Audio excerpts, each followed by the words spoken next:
সুপ্রিয় দর্শক, আসসালামু আলাইকুম। আরও একটি নতুন রেসিপিতে আপনাদেরকে আমন্ত্রণ জানাচ্ছি।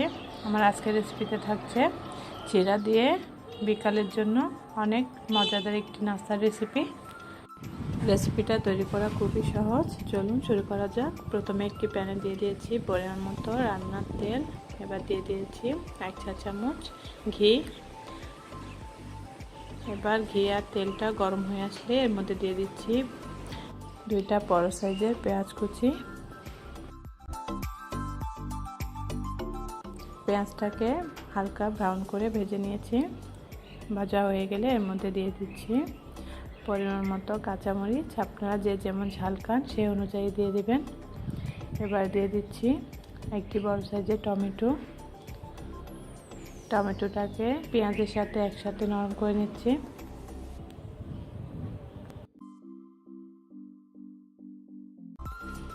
দিয়ে দিব 1 চা চামচ সয়া সস। দিয়ে দিচ্ছি স্বাদ মতো লবণ।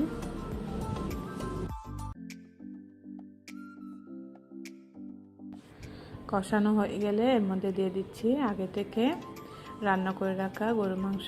আমি এই মাংসটাকে সামান্য আদা রসুন আর সামান্য মশলা দিয়ে রান্না করে নিয়েছিলাম। এখানে আমি 1 কাপ পরিমাণে মাংস দিয়েছি। মাংসটাকে মশলার সাথে আবারও কষিয়ে নিব। কষানো হয়ে গেলে এর মধ্যে দিয়ে দিচ্ছি চাট মশলা 2 টেবিল চামচ, টমেটো সস দিয়ে দিলাম 1 টেবিল চামচ, হাফ চা চামচ দিয়ে দিচ্ছি গোলমরিচের গুঁড়া। এবারে নেড়ে ছেড়ে আবারও কষিয়ে নিচ্ছি।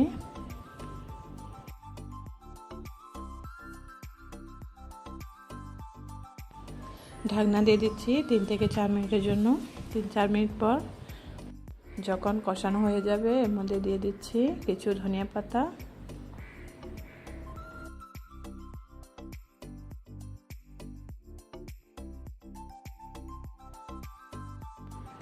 এবারে দিয়ে দিব আগে থেকে ধুয়ে রাখা চিড়া।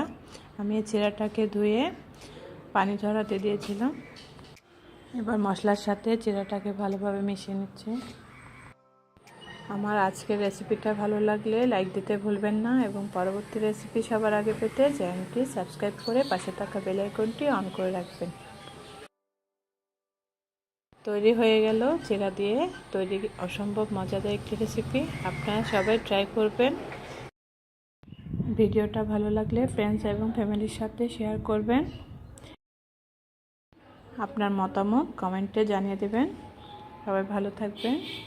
আল্লাহ হাফেজ।